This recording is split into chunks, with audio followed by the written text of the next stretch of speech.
आप सबको जय मसीह की। मेरा नाम रेवरेंड डॉक्टर मंजूषा किरण दान है और मैं भिलाई छत्तीसगढ़ से हूँ। मैं एक इवेंजलिस्ट हूँ और मैं छत्तीसगढ़, पंजाब, हिमाचल प्रदेश आदि जगहों पर परमेश्वर के वचन को बांटती हूँ। आज परमेश्वर ने अवसर दिया कि आपके साथ, लखनऊ के लोगों के साथ में परमेश्वर के वचन को बांट रही हूँ। मैं परमेश्वर का धन्यवाद देती हूँ, परमेश्वर का धन्यवाद देती हूँ और आप सबको प्रभु यीशु मसीह के नाम से आपका स्वागत करती हूँ और आप सबके लिए शुभकामनाएं। आज हम परमेश्वर के वचन को देखने जा रहे हैं।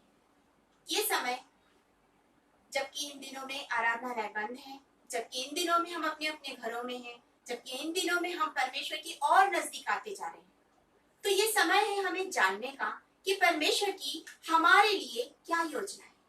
परमेश्वर ने निश्चित रूप से एक एक मनुष्य के लिए कोई ना कोई योजना बनाई है। आज हमें मौका है उस योजना को जानने का। इससे पहले कि हम उस योजना को जाने, हम अपनी आंखों को बंद करेंगे और कुछ समय प्रार्थना करेंगे। अपनी आंखों को मेरे साथ बंद कीजिए और हम परमेश्वर से प्रार्थना करके उस सामर्थ को मांगेंगे। दिल की गहराइयों से आराधना करूं, अपने सच्चे और जीवित प्रभु की। दिल की गहराइयों से आराधना करूं, अपने सच्चे और जीवित प्रभु की। दिल की गहराइयों से, दिल की गहराइयों से, दिल की गहराइयों से आराधना। धन्यवाद धन्यवाद धन्यवाद सामर्थी परमेश्वर, सचमुच आप महान परमेश्वर है। आपने हमें अवसर दिया कि इस समय हम इन भाई बहनों के साथ मिलकर के आपकी आराधना करने पा रहे हैं। हम सच्चे दिल से आपकी आराधना करते हैं। महान परमेश्वर, क्योंकि आप महान परमेश्वर हैं, आप सर्वशक्तिमान परमेश्वर हैं। आपने हमें अवसर दिया, ये समय दिया, ये खूबसूरत संध्या दी कि हम इस समय आपके चरणों के निकट आने पा रहे हैं। आपका धन्यवाद धन्यवाद धन्यवाद करते हैं सामर्थी परमेश्वर। हम इस समय प्रार्थना करते हैं पिता, जितने लोग इस समय सुन रहे हैं, आने वाले दिनों में जितने भी लोग सुनेंगे पिता, एक एक जन के लोगों को पवित्र आत्मा की सामर्थ्य से भर दीजिए। इस समय मैं अपने आप को शून्य करती हूँ राजा, पवित्र आत्मा की सामर्थ्य से मुझे भरकर मेरा उपयोग कीजिए। एक एक शब्द आपकी ओर से हो, एक भी शब्द मेरी ओर से ना हो। धन्यवाद देती हूँ खुदा, आपने मेरी प्रार्थना सुनी। इस विनती को उद्धार करता प्यारे यीशु के नाम से मांगते हैं, सुनिए और ग्रहण कीजिए, आमीन। आप मेरे साथ निकाल लीजिए लूका रचित सुसमाचार और उसका 5वां अध्याय और उसके 4थे वचन से 8वें वचन तक। Luke chapter 5 verse 4 to 8। यहाँ पर इस प्रकार लिखा है, शमौन ने उसको उत्तर जब यह वह बातें कर चुका तो शमौन से कहा, गहरे में ले चल और मछलियां पकड़ने के लिए अपनी जाल डालो। शमौन ने उसको उत्तर दिया, हे स्वामी, हमने सारी रात मेहनत की और कुछ ना पकड़ा, तो भी तेरे कहने से जाल डालूंगा। जब उन्होंने ऐसा किया तो बहुत मछलियां घेर लाए और उनकी जाल फटने लगी। इस पर उन्होंने अपने साथियों को जो दूसरी नाव पे थे संकेत किया कि आकर हमारी सहायता करो, और उन्होंने आकर दोनों नावें यहाँ तक भर ली कि वे डूबने लगी। यह देख शमौन पतरस यीशु के पांव पर गिरा और कहा, हे प्रभु मेरे पास से जा, क्योंकि मैं पापी मनुष्य हूँ। ये परमेश्वर की योजना है, ये परमेश्वर का जीवित वचन है। इसके लिए हम परमेश्वर का धन्यवाद करते हैं। सचमुच में परमेश्वर ने हर एक के लिए एक योजना बनाई है। इस पतरस के लिए भी परमेश्वर ने एक योजना बनाई थी। जब हम वचन पढ़ते हैं और जब हम मत्ती रचित सुसमाचार और उसके 16 अध्याय और उसके 18 और 19 वचन को पढ़ते हैं तो हम पाते हैं यीशु मसीह ने पतरस से कहा कि मैं तुझ पर एक कलीसिया बनाऊंगा और तुझ पर अधोलोक की फाटक प्रबल न होंगे, और जो तू खोलेगा वो स्वर्ग में खुलेगा और जो तू बांधेगा वो बंधेगा। ये वो पतरस है जिसे परमेश्वर ने चुना। ये वो पतरस है जिसके भाई ने इससे कहा कि हमें मसीह मिल गया, और ये जब प्रभु यीशु मसीह के पास गया तो प्रभु यीशु मसीह ने इसे अपना चेला होने के लिए चुन लिया। ये वो पतरस है जिसे परमेश्वर कहता है, जिसे यीशु मसीह कहता है कि मैं तुझे मनुष्य को पकड़ने वाला मछुआ बनाऊंगा। ये वो पतरस है। परमेश्वर ने इसके लिए एक योजना बनाई। आप जानते हैं इस पतरस ने परमेश्वर का, यीशु मसीह का इनकार किया था, 3 बार इनकार किया था, और उसके बाद इसने पश्चाताप हृदय के साथ यीशु की ओर देखा। बाइबल कहती है कि जब यीशु ने इसकी ओर पलट के देखा तो ये फूट फूट के रोया। ये उसका वो पश्चातापी मन था, ये वो पतरस था। इसके लिए परमेश्वर की एक उत्तम योजना थी। ये एक मछुआ था, मछुआरे से इस पतरस को परमेश्वर ने उठाया। और जब आप यूहन्ना रचित सुसमाचार और उसके 21 अध्याय और उसके 15 वचन से 17 वचन तक पढ़ेंगे तो आप पाएंगे कि इसी पत्रस से प्रभु यीशु मसीह पूछ रहे हैं, क्या तू मुझसे प्रेम करता है? इसने कहा हाँ करता हूँ, तो मेरी भेड़ों को चरा। तू मुझसे प्रेम करता है तो मेरे मेमनों को चरा। तू मुझसे प्रेम करता है तो मेरी भेड़ों की रखवाली कर। कौन करता है भेड़ों की रखवाली? कौन चराता है? वो जो पासबानी का कार्य करता है, वो जो याजकीय कार्य करता है, वो जिसे चरवाहा नियुक्त किया जाता है। यीशु मसीह ने इसी पतरस को, जो मछुआ था, एक चरवाहा, भेड़ों का चरवाहा यानी कि एक बिशप के रूप में इसका इस्तेमाल किया। ये वो पतरस है, जब ये चलता था तो लोग अपने बीमारों को इसकी छाया में रखते थे कि वहां इसकी छाया पड़ेगी और ये लोग चंगे हो जाएंगे।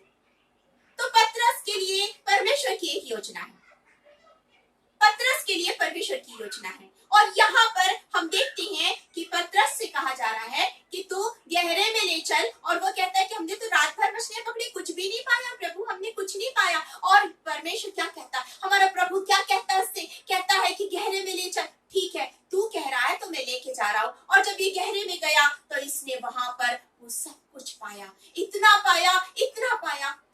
क्योंकि इसने परमेश्वर की आज्ञा को माना। इसने जो यीशु मसीह ने कहा उस आज्ञा को माना। आज परमेश्वर चाहता है हम उसकी आज्ञा को माने।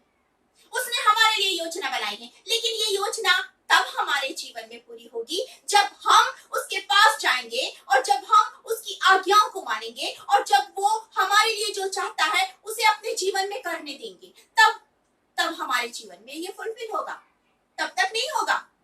तो पतरस के जीवन में यहाँ पर ये योजना पूरी हुई। आज परमेश्वर चाहता है मेरे और आपके जीवन में भी परमेश्वर की ये योजना पूरी हो। आप दाऊद के बारे में जानते हैं, क्या था वो एक चरवाहा था।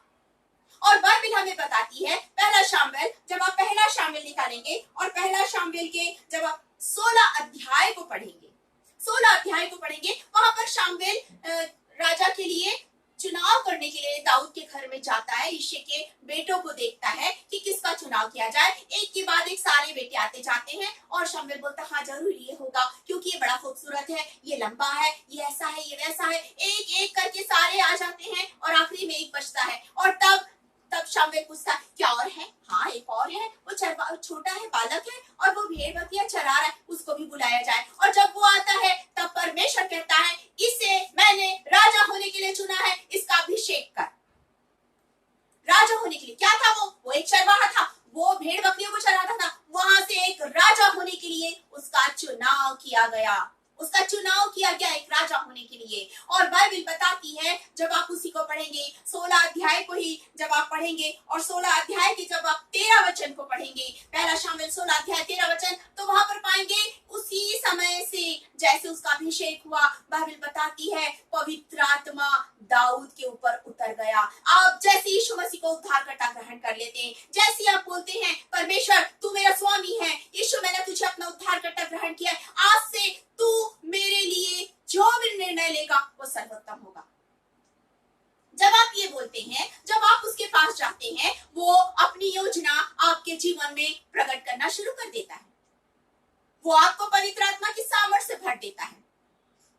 वो आपको सामर्थ से भरना चाहता है, क्योंकि वचन हमसे यही कहता है, जब चेलों ने यीशु मसीह को ग्रहण कर लिया लेकिन उन्होंने उस वक्त पवित्र आत्मा नहीं पाया था। यीशु मसीह ने कहा मैं जा रहा हूं और तुम्हारे लिए सहायक भेजूंगा। ये बात यूहन्ना रचित सुसमाचार, और हम उसमें पाते हैं उसकी 14 अध्याय में 14 चैप्टर में हम पाते हैं कि यीशु मसीह कहता है मैं जाने वाला हूँ और वो सहायक हमारे लिए भेजना चाहता है। और उसने वो सहायक को भेजा कब? जब आप प्रेरितों के काम और उसके पहले अध्याय को जब आप पढ़ेंगे, पहले अध्याय के जब आप 8वें वचन से पढ़ेंगे तो आप पाएंगे कि वो कहता है ठहरे रहो, और जब वो सहायक आएगा तभी तुम उस काम को करेंगे। और जब आप उसमें देखेंगे 14 और 15 वचन को पढ़ेंगे, पहला पत्रस माफ कीजिएगा प्रेरितों के काम उसका पहला अध्याय उसके 14 और 15 वचन को पढ़ेंगे तो पाएंगे कि सारे लोग लोग, चेले लोग, सारे लोग मिलकर के वहां प्रार्थना कर रहे थे। और जब दूसरे अध्याय में जाएंगे तो ये सारे लोग पवित्र आत्मा से भर गए, पवित्र आत्मा इन्हें मिल गया। जब हम परमेश्वर के पास जाते हैं, जब हम यीशु मसीह को उद्धारकर्ता ग्रहण करते हैं, वो सहायक, वो पवित्र आत्मा हमारे ऊपर में उतर जाता है, उसकी जुम्बिश हमारे चारों ओर रहती है। और तब हम पवित्र आत्मा की सामर्थ्य में होकर के कोई भी कार्य करते हैं, तब हम उसकी सामर्थ्य में होकर उसकी योजनाओं को पूरा करते हैं। और यहाँ पर उसकी योजनाओं को पूरा करने के लिए दाऊद का चुनाव हुआ और उसके ऊपर वो पवित्र आत्मा उतरी। वो चुनाव के कारण वो पवित्र आत्मा की सामर्थ्य से भर गया। जब आप 17 को पढ़ेंगे, पहला शामिल, और उसके 17 चैप्टर को पढ़ेंगे और उसके 44 वचन से लेकर के आगे 47 तक पढ़ेंगे, तो आप पाएंगे वहां गोलियत नाम का एक व्यक्ति था। गोलियत के बारे में, गोलियत ऊंचा, पूरा ऊंचे ढील डॉल वाला, इतना बड़ा, जिससे अकेले इतना सामर्थी, इतना बलवान कि पूरे लोग उससे थरथराते थे, कांपते थे। इजरायली सेना उससे डर रही थी, कोई उसके सामना नहीं कर सकता था, कोई उसके पास जा नहीं सकता था, वो लोग इतना डर रहे थे। वो गोलियत जिसे युद्ध करने के लिए दाऊद जाता है। और जब दाऊद जाता है तो क्या कहता है दाऊद वहां पर? वो कहता है, मैं यहोवा परमेश्वर के नाम से आता हूं। और आगे वो कहता है, युद्ध तो यहोवा का है, युद्ध तो यहोवा परमेश्वर का है, संग्राम उसका है। मतलब कि जब हम परमेश्वर की संतान बन जाते हैं, जब हम यीशु मसीह को उद्धारकर्ता ग्रहण कर लेते हैं, तो हमारे जीवन का हर एक संघर्ष उसका होता है। वो हमारे सामने खड़े होता है और वो हमारे लिए लड़ता है, और कभी भी हम हारते नहीं हैं। क्यों? क्योंकि हमारे सामने यीशु मसीह खड़ा है। हम कभी भी हार नहीं सकते। और दाऊद भी हारा नहीं, उसने गोलियत को मार दिया। वचन कहता है, वो निर्बल था, वो छोटा लड़का था, बलवान नहीं था। वो सारी सेना भाग गई थी, वो इतना बलवान नहीं था, वो छोटा लड़का था। और जब उसको युद्ध पे जाने के लिए तैयार कर रहे थे, तो उसे पूरा ड्रेसअप किया गया, युद्ध के सारे वस्त्र पहनाए गए, उसे तलवार दिया गया, भाला दिया गया, सब कुछ दिया, लेकिन वो उसको पहन के चल नहीं सका। वो युद्ध करने क्या चीज लेकर गया था अपने साथ में? वो युद्ध करने के लिए सांसारिक रूप से गोफन और पत्थर ले गया था, लेकिन आत्मिक रूप से उसके साथ परमेश्वर था। युद्ध के उस मैदान में वो परमेश्वर था उसके साथ में, वो अपने साथ उसी परमेश्वर को लेकर गया था। संग्राम तो यहोवा परमेश्वर का है। आप कभी मत बोलिए कि मैं निर्बल हूं, हम एक गीत गाते हैं, प्रभु का आनंद है, उसमें हम कुछ पंक्तियों को गाते हैं। जब मैंने सोचा मैं निर्बल हूँ, क्या कहता है हमारा परमेश्वर? तब हमारा प्रभु कहता है, ऐसे समय में मैं हूं तुझे बल देने वाला, सामर्थ्य देने वाला। वो पत्थर और वो गोफन जिसमें परमेश्वर की सामर्थ्य समा गई थी, और उसके द्वारा वो मर गया। ताकत किसी में नहीं थी, ना तो दाऊद में थी, ना वो गोफन में थी, ना वो पत्थर में थी। ताकत थी वहां यहोवा परमेश्वर की, सामर्थ वहां पर काम कर रही थी।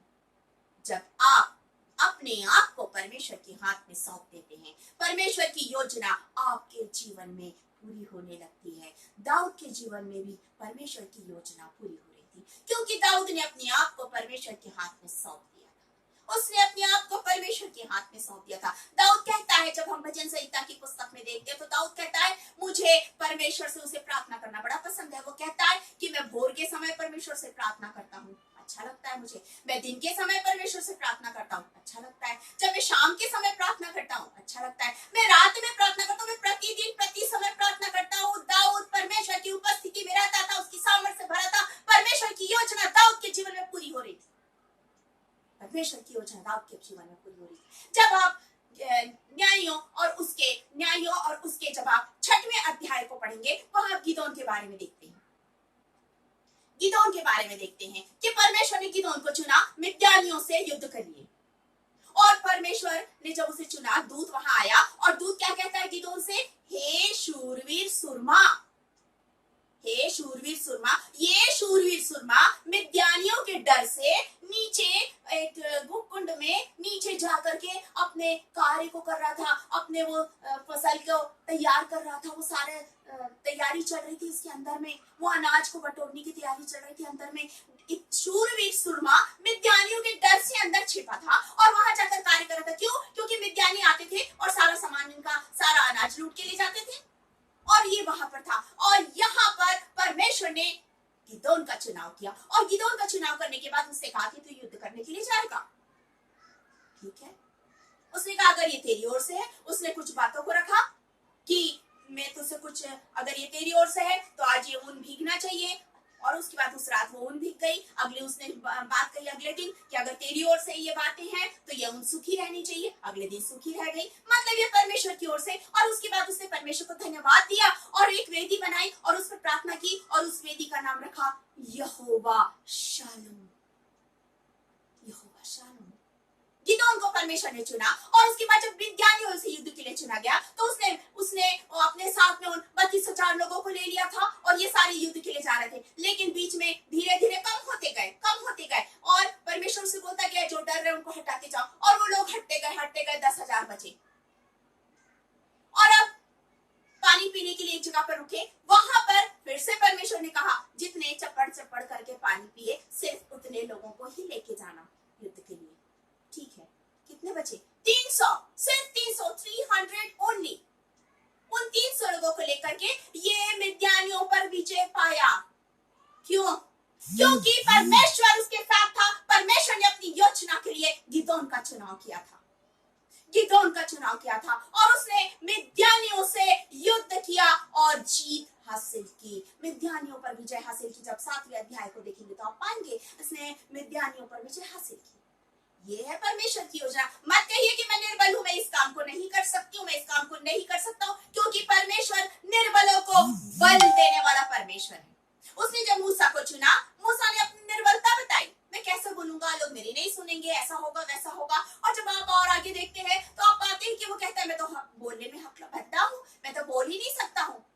लेकिन आप आगे देखेंगे जब वो फिरौन राजा के सामने खड़ा हुआ तो क्या वहां पर हारून ने बात की, जबकि परमेश्वर ने कहा था ठीक है तू बोल नहीं सकता, तेरे बदले हारून बोल देगा। लेकिन आप पूरे इसमें देखिए फिरौन से बातचीत करने के लिए मूसा गया, एक बार भी हारून ने एक शब्द भी नहीं बोला। पूरे समय सिर्फ फिरौन राजा ने मूसा की आवाज को सुना, सिर्फ मूसा ने ही अकेले बोला। क्यों? क्योंकि उसने अपनी कमजोरी परमेश्वर के हाथ में दी। परमेश्वर मैं बोलने में भटकता हूँ। आज हम क्या करते हैं, जब आपसे कोई कहे परमेश्वर आपको अपने काम के लिए बुला रहा है, आ जाओ, मुझे बुला रहा है, मंजूषा आ जाओ, तुम्हें इतने समय प्रार्थना करना। प्रभु मैं बहुत प्रार्थना करती हूँ, तुम्हें इतने समय इतना बार बाइबल पढ़ना, मैं बहुत बाइबल पढ़ती हूँ, मुझे बहुत नॉलेज है, मैं बहुत ये करती, मैं बहुत वो करती। नहीं, जब तक हम अपने आप पर भरोसा करते रहेंगे हमारा उपयोग नहीं होगा। जब हम बोलेंगे प्रभु मैं कमजोर हूँ, मेरा उपयोग कर, प्रभु अपना बल हमें देगा और हमारा उपयोग करेगा। जैसे उसने मूसा का किया, जैसे उसने दाऊद का किया,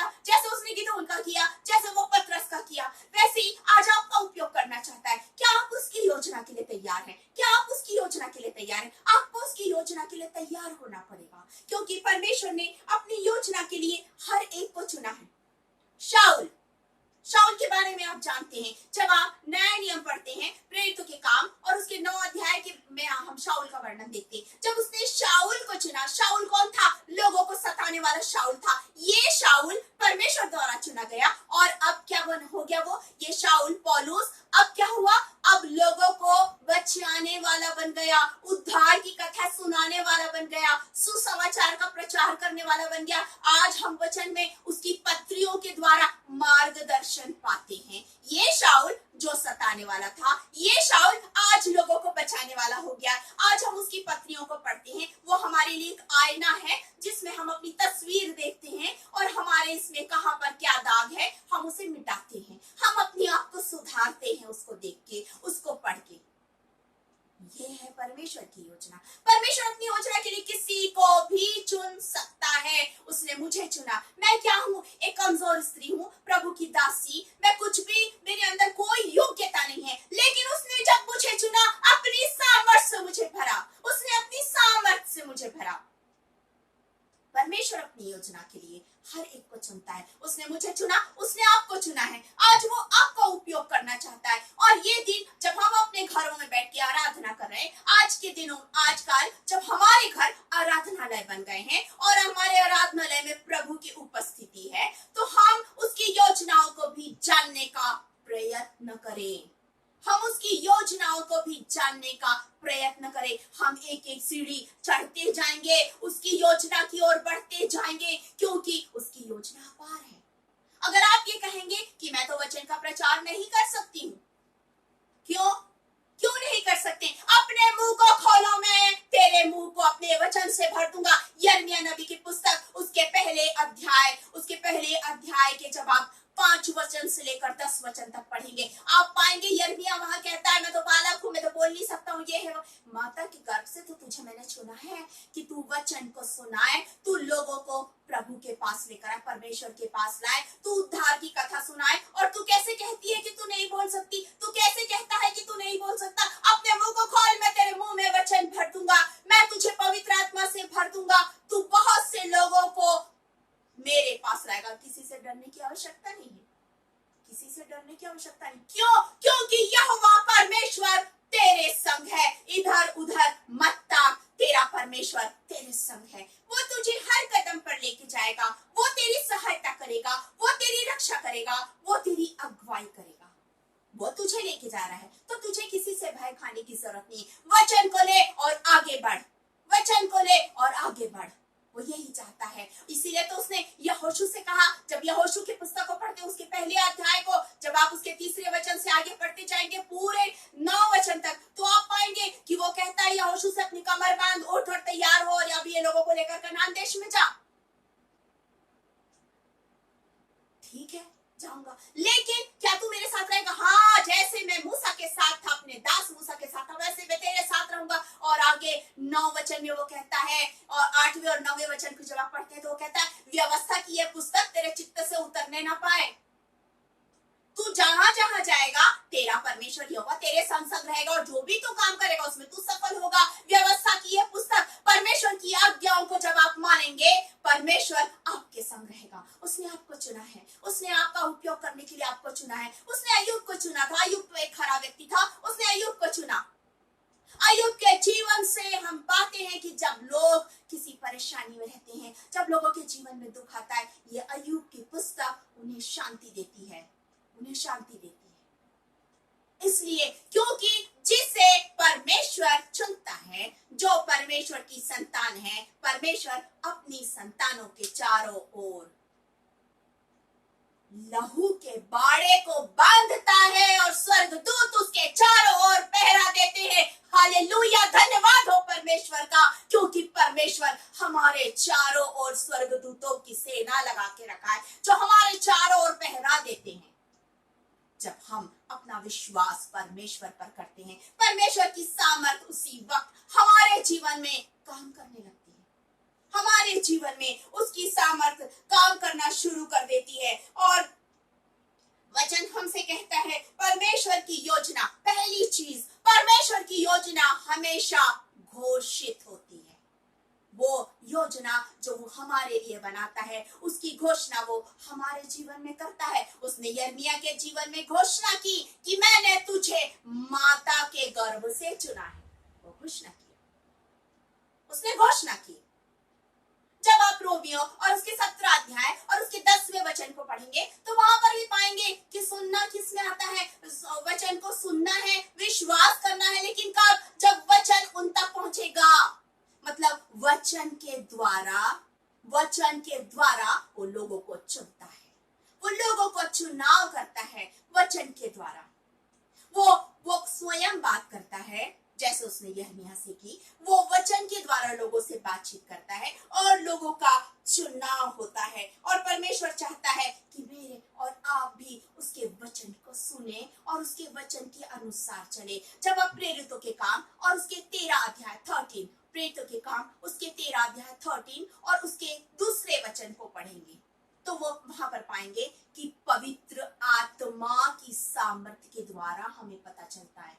हम वचन के द्वारा, पहली चीज परमेश्वर स्वयं बोलता है, दूसरी चीज वचन के द्वारा हम जानते हैं। और तीसरी चीज, पवित्र आत्मा हमें बताता है। यहाँ पर प्रेरित लोगों ने माफ कीजिएगा, प्रेरितों के काम और उसके 13 अध्याय को जब आप पढ़ेंगे, वहां पर पौलुस और बरनबास का चयन किया गया परमेश्वर के वचन के प्रचार के लिए। उनके ऊपर हाथ रखा गया क्योंकि बाइबल कहती है वो पवित्र आत्मा से भर गए और अब उन्होंने अपनी सेवकाई शुरू की। और जब आप 16 अध्याय में जाते, प्रेरित के काम उसके 16 अध्याय 16 चैप्टर को पढ़ेंगे तो आप उसमें पाएंगे, 16 अध्याय में आप जाएंगे तो वहां पर आप पाएंगे उसके 6 वचन से 8 वचन तक, वहां पर पाएंगे कि इसने दर्शन देखा। किसने? पौलुस ने दर्शन देखा कि एक मकिदुनी पुरुष आ करके कह रहा है कि तू हमें आ और आकर मकिदुनिया में आ और आके हमें बचा। ये मकिदुनिया की पुकार उसने सुनी। कैसे सुनी उसने? दर्शन के द्वारा, पवित्र आत्मा की सामर्थ्य के द्वारा उसने इस पुकार को सुना। आज भी लोग पुकार रहे हैं, आज भी लोग करा रहे हैं, सारे संसार में लोग करा रहे हैं। चारों ओर हाहाकार मचा हुआ है, कोरोना वायरस फैला हुआ है, चारों ओर हाहाकार मचा हुआ है, युद्ध के बादल मंडरा रहे, हाहाकार मचा हुआ है, लोग बीमारियों से मर रहे हैं, लोग प्राकृतिक आपदाओं से मर रहे हैं, कहीं बाढ़ आ रहा है, कहीं सूखा पड़ा है, कहीं कुछ लोग चिल्ला रहे हैं। परमेश्वर की ओर उन्होंने अभी तक देखा नहीं है क्योंकि वो जानते नहीं है। कैसे नहीं जानते हैं? इसलिए क्योंकि अभी तक हम बैठे हुए हैं, हमें तो परमेश्वर की योजना ही नहीं मालूम है, हम तो कुछ कर ही नहीं सकते हैं। क्यों? क्योंकि हम बुजुर्ग हो गए हैं, हम बुजुर्ग हो गए हैं, हमारे तो हाथ पैर ही नहीं चलते हैं। हमारी उम्र 60 साल, 70 साल, 80 साल, 90 साल, हम बुजुर्ग हो गए, कुछ नहीं कर सकते। अरे आप प्रार्थना की मिनिस्ट्री कर सकते हैं, आप बुजुर्ग हो गए हैं। यदि आप कहेंगे कि मैं तो चल फिर नहीं सकती हूँ, मेरे हाथ पैर काम नहीं करते, मेरी आंखों से दिखाई नहीं देता, अरे लेकिन प्रार्थना तो कर सकते हैं आप प्रार्थना की मिनिस्ट्री चलाइए, आप लोगों को इकट्ठा कीजिए। ठीक है, आप एंड्रॉइड फोन नहीं चला सकते, आप अपने मोबाइल फोन के जरिए उन बुजुर्ग लोगों का एक गुट बनाइए, ग्रुप बनाइए और प्रार्थना कीजिए सारे लोग मिलकर के, क्योंकि परमेश्वर ने आपको प्रेयर वॉरियर बना दिया है। परमेश्वर आपको प्रेयर वॉरियर बना दिया है। उसने ये घोषणा कर दी है, आज उसने ये घोषणा कर दी, सारे बुजुर्ग लोग प्रार्थना करो, सारे जवान प्रार्थना करो, सारे बच्चे प्रार्थना करो। अगर आप जाकर प्रचार नहीं कर सकते हो, अपने घर में रहकर प्रार्थना करो लोगों के लिए। खाली हमें ये गाना गाना ही काफी नहीं है। बचा ले मेरे लोगों को, बचा ले मेरे लोगों को। अरे गाना गाना है तो उसे अपने जीवन में इम्प्लीमेंट भी कीजिए, प्रार्थना कीजिए लोगों को बचाने के लिए। आपको उसने प्रार्थना योद्धा बना दिया है। वो उसकी योजना घोषित होती है, वो घोषणा करता है, अपनी योजना की घोषणा करता है। दूसरी चीज, सबके लिए उसने अलग अलग योजना बनाकर रखी है। उसने सबके लिए अलग अलग योजनाएं बनाई है। बाइबल हमसे बताती है, जब आप पहला कुरंथी और उसके 12 अध्याय 12, फर्स्ट कुरंथियन चैप्टर 12 वर्स 28, जब आप उसको देखेंगे 28 वचन को, तो वहां पर पाएंगे कितनों को उसने क्या किया? प्रेरित बनाया, किसी को भविष्यवक्ता बनाया, किसी को शिक्षक बनाया। हर एक को उसने अलग कार्य दिया है। क्यों? क्योंकि उसे पता है इसकी क्या योग्यता है। जो काम मैं कर सकती हूँ वो शायद दूसरा कोई नहीं कर सकता, जो दूसरा कर सकता है शायद वो मैं नहीं कर सकती हूँ। परमेश्वर ने मुझे इस काम के लिए चुना, आपको उस काम के लिए चुना, उसको उस काम के लिए चुना, हर एक को अलग अलग कार्यों के लिए चुना है। तो पहली चीज हमने देखी, उसकी योजना घोषित होती है। दूसरी चीज, उसकी योजना सबके लिए अलग अलग होती है। अलग अलग योजना वो सबके लिए बनाता है। उसने आपके लिए भी अलग योजना बनाई है और उस योजना को जानने के लिए घुटनों को मजबूत करना जरूरी है। जब आप घुटने में जाएंगे, जब आप प्रार्थना करेंगे और कहेंगे, हे खुदा, हे परमेश्वर, अपनी योजना मुझ पे प्रकट कर, क्योंकि मैं कुछ भी नहीं जानता, मैं कुछ भी नहीं जानती कि तूने मेरे लिए क्या योजना बनाई है। हम बचपन से अपने बच्चों के दिमाग में एक बात को डाल देते हैं कि तुम्हें आगे चल करके डॉक्टर बनना है, इंजीनियर बनना है, कलेक्टर बनना है, नर्स बनना है, ये बनना है, वो बनना है, वो बनना है, वो बनना है। हम बच्चों के दिमाग में डाल देते हैं इस बात को। हमें बच्चों के दिमाग में इस बात को डालना है कि तुम्हें जो भी बनना है वो परमेश्वर से पूछो, वो तुम्हें बनाएगा। एक समय मैंने भी सोचा मैं ये बनूंगी, मैं वो बनूंगी, मैंने भी सोचा मैं डॉक्टर बन जाती हूँ, मैं ये बन जाती हूँ, मैं वो बन जाती हूँ, लेकिन परमेश्वर की योजना कतई मेरे लिए ये नहीं थी कि मैं डॉक्टर बनूं, इंजीनियर बनूं, ये बनूं, वो बनूं। और मैंने मैंने शादी के बाद सोचा वाह मैं गृहिणी बन गया, मुझे कोई चिंता नहीं है। लेकिन परमेश्वर की योजना ये भी नहीं थी। परमेश्वर की योजना ये थी कि मैं तुझ निकम्मी दासी का उपयोग अपने कामों के लिए करना चाहता हूँ। Hallelujah, praise the Lord. परमेश्वर का धन्यवाद, उसने मुझे चुना कि आज मैं वचन को लेकर आपके बीच में खड़ी हूँ, वचन का प्रकाशन आज मैं आपके साथ कर रही हूँ। उसने मुझे चुना। तीसरी चीज, हमने पहली चीज देखी परमेश्वर की योजना घोषित, दूसरी चीज परमेश्वर की योजना सबके लिए अलग अलग, और तीसरी चीज परमेश्वर की योजना हर एक के लाभ की होती है। यिर्मयाह नबी की पुस्तक और उसके 29 अध्याय 29, जरमाया 29 और उसके 11 वचन 11, उसमें लिखा हुआ है कि यहोवा परमेश्वर की कल्पनाएं हानि की नहीं परंतु लाभ की होती है। तो परमेश्वर की योजना आपके लाभ की योजना है। परमेश्वर आपको अपने कामों के लिए जब चुन रहा है तो निश्चित रूप से इसके पीछे परमेश्वर की योजना है। आपको अपने कामों के लिए चुन रहा है, वो योजना लाभ की है, हानि की नहीं है। कभी भी मत सोचना कि इसके द्वारा हानि होगी, नहीं। यदि परमेश्वर आपके सामने है तो संग्राम याद रखिए परमेश्वर का है। यदि परमेश्वर आपके सामने है तो याद रखिएगा आपको उसने अपने आंखों की पुतली बना दिया है, इस बात को याद रखिएगा। और जो उसके आंखों की पुतली को छुएगा वो कभी भी बच नहीं सकता है, उसे परमेश्वर कभी भी यूं ही नहीं छोड़ देता है। आप याद कीजिए शाऊल को, जो लोगों को सताने के लिए जा रहा था। वापस हम आएंगे प्रेरितों के काम उसके 9 अध्याय और उसके पहले वचन से जब हम पढ़ेंगे, वो दमिश्क की ओर जा रहा था, लोगों को सताने के लिए जा रहा था। और जब वो जा रहा था तो उसने क्या देखा रास्ते में? उसके तेज उजियाला देखा, उसने एक आवाज को सुना। उसने सुना, हे शाऊल तू मुझे क्यों सताता है? क्या ये वो लोग थे जिन्हें वो सताने जा रहा था, या वो लोग थे जिन्हें उसने पहले सताया था? नहीं। वहां पर वो पूछता है कि तू, हे प्रभु, तू कौन है? क्या कहता है हमारा प्रभु? मैं यीशु हूं। यदि कोई मुझे सताएगा तो मत सोचिए कि मुझे मंजूषा को कोई सता रहा है। ये सोचिए कि यदि कोई मुझे सता रहा है तो वो सीधे परमेश्वर को छू रहा है, वो सीधे यीशु मसीह को सता रहा है, क्योंकि मेरे सामने मेरा प्रभु खड़ा है। और जब मैंने अपने आप को प्रभु के हाथ में सौंप दिया तो वचन कहता है, पहला कुरिन्थी और उसके 3 अध्याय और उसके 16-17 वचन को पढ़िए। वहां पर लिखा है, क्या तुम नहीं जानते कि तुम परमेश्वर का मंदिर हो? तो हम कौन है? परमेश्वर का मंदिर हमारा हृदय परमेश्वर का मंदिर है, जिसमें हमारा यीशु वास करता है। परमेश्वर वास करता, पवित्र आत्मा वास करता, त्रिएक परमेश्वर वास करता है इस मंदिर में। और 17 वचन में पढ़ते हैं कि जो इसे नाश करेगा परमेश्वर उसे छोड़ेगा ही नहीं। याद रखिएगा इस बात को, परमेश्वर से कभी नहीं छोड़ेगा। परमेश्वर के हम मंदिर है, हमारी ये देह परमेश्वर का मंदिर है। उसी के पहला कुरिन्थी और उसके जब आप 6वें अध्याय 19 वचन को पढ़ेंगे तो पाएंगे कि हमारी जो देह है ये परमेश्वर का मंदिर है। और इसे कोई भी, किसी को हक नहीं बनता इसे खराब करने का। किसी को हक नहीं बनता है इसके द्वारा गलत बातें बोलने का, गलत बातें सोचने का। किसी को हक नहीं बनता है कि अपनी देह को नाश करे किसी भी गलत गंदी चीजों को सेवन करने के द्वारा, चाहे वो किसी भी प्रकार का नशा हो, उसके द्वारा किसी को हक नहीं बनता है। परमेश्वर ने आपको चुना है, परमेश्वर ने मुझे चुना है। परमेश्वर चाहता है कि मैं और आप मिलकर के परमेश्वर की महिमा और स्तुति करें। परमेश्वर चाहता है कि हम परमेश्वर की महिमा स्तुति करें, इसलिए उसने चुना है। हर एक के लिए अलग अलग योजनाएं हैं, हर एक के लिए घोषित योजनाएं, हर एक की योजनाएं लाभ की योजना है। जैसे हमारे परमेश्वर ने पतरस को चुना, जैसे उसने यूहन्ना को चुना, जैसे उसने अपने चेलों को चुना, जैसे उसने स्तिफनुस को चुना, वैसे आज वो आपको चुनना चाहता है। वैसी आज वो उसकी योजना आपके लिए। क्या आप उसकी योजना के लिए तैयार हैं? क्या आप तैयार हैं उसकी योजना के लिए? आप अपने आप को तैयार कीजिए, बोलिए, प्रभु मैं तेरी हर योजना के लिए तैयार हूँ। मैं तेरी हर योजना को पूरा करना चाहता हूँ, क्योंकि उसकी योजना बहुत बहुत बड़ी योजना है।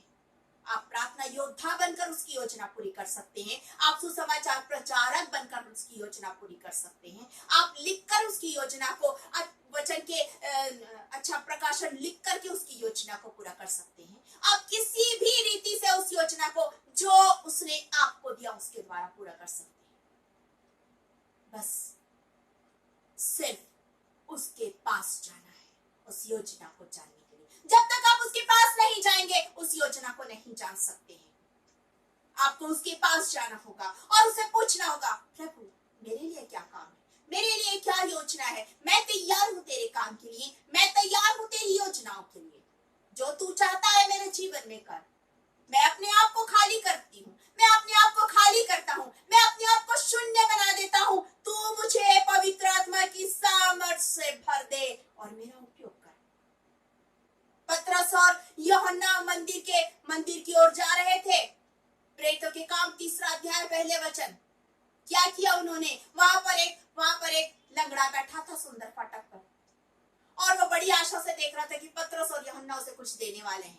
क्या दिया उन्होंने? उन्होंने कहा, सोना चांदी हमारे पास नहीं, लेकिन जो भी कुछ हमारे पास है उसके नाम से तो उठ चल फिर। वो था यीशु मसीह। आज आपके पास में यीशु मसीह है, आज आपके पास में है। आज परमेश्वर चाहता है कि आप उसकी उस योजना को पूरा करो जो यीशु मसीह आपके पास है, दूसरे के पास नहीं है। आज दूसरों के जीवन में वो यीशु मसीह दे दो, बांटो उसे, बांटो। ये मत बोलो कि मेरे पास तो सिर्फ 2 ही मछली और 5 रोटी है। ये मत बोलो। उस बालक ने तो उस 2 मछली और 5 रोटी को दे दिया, जिसे 5000 से ज्यादा लोगों ने खाया और 12 से ज्यादा टोकरों को रखा गया, जमा करके रखा गया।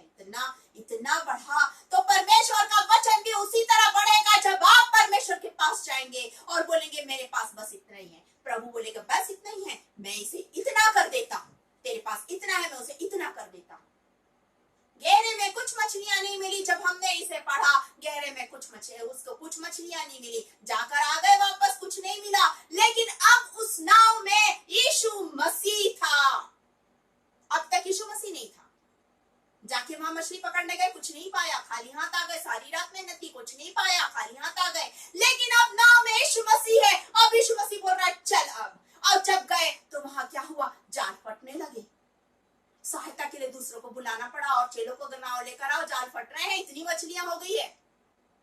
जब तक आपके पास में प्रभु यीशु मसीह नहीं है, जब तक आप एक नामधारी मसीह है, आपके जीवन से कुछ नहीं हो सकता है। आपके जीवन का कोई प्रभाव किसी पर नहीं पड़ सकता। लेकिन जिस दिन आप सच्चे मसीही बन जाएंगे, आपके जीवन में परमेश्वर की सामर्थ काम करने लगेगी। बाइबल में एक नतानियल नाम के व्यक्ति के बारे में आता है।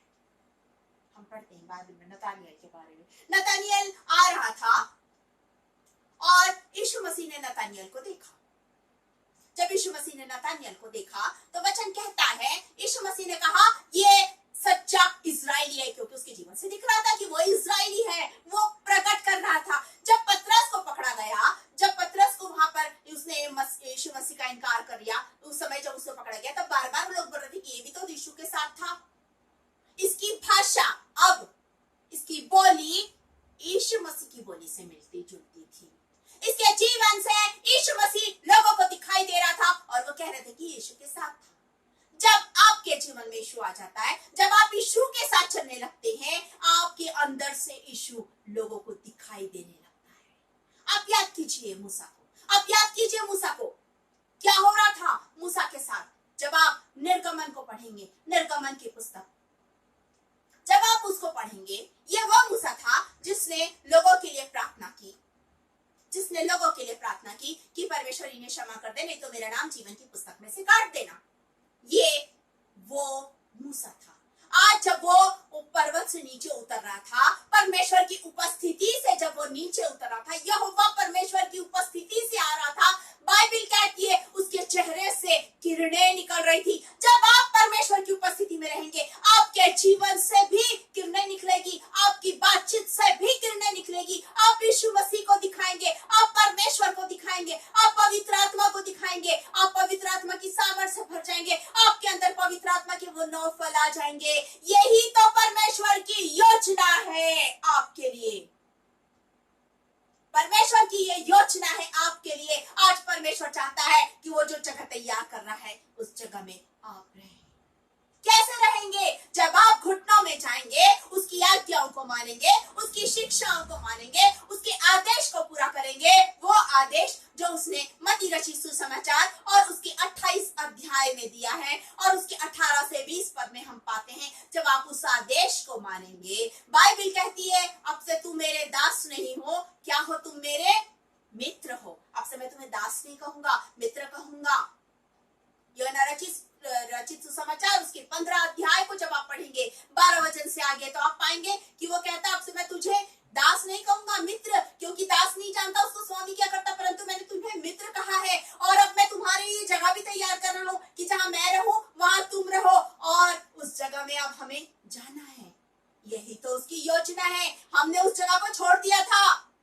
याद कीजिए, जब आप उत्पत्ति और उसके तीसरे अध्याय को पढ़ते हैं, उसके तीसरे अध्याय के पहले जब आप पहले अध्याय को पढ़ते हैं, तो वचन कहता है, जब आप 26 वचन से पढ़ेंगे तो पाएंगे कि परमेश्वर ने मनुष्यों को अपने स्वरूप में नर और नारी करके रचा, और उसके बाद आशीष दी, फूलों फलों और पृथ्वी पर भर जाओ। इस आशीष को हमने खो दिया। अदन के उस बगीचे को हमने तीसरे अध्याय में आकर हमने खो दिया। जब हम उस तीसरे अध्याय को पढ़ते हैं जहां पर परमेश्वर मिलने आ रहा है, तो हम छिप रहे थे, हमारे आदम और हवा छिप रहे थे, क्योंकि वो पाप कर चुके थे और वो छिप रहे थे, और वो अदन के बगीचे से बाहर निकाल दिए गए। अब हमारे लिए हम परमेश्वर से दूर हो गए, हम परमेश्वर का दर्शन नहीं पा सकते थे। उसके पहले तक परमेश्वर ठंडे समय में आदम और हवा से मिलने आता था, अब परमेश्वर से दूरी हो गई। ये दूरी यीशु मसीह ने आकर के खत्म कर दी।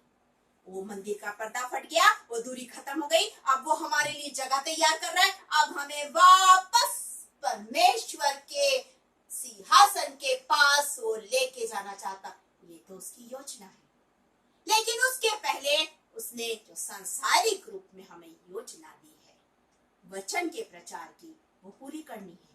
लोगों के लिए प्रार्थना करने की, वो पूरी करनी है।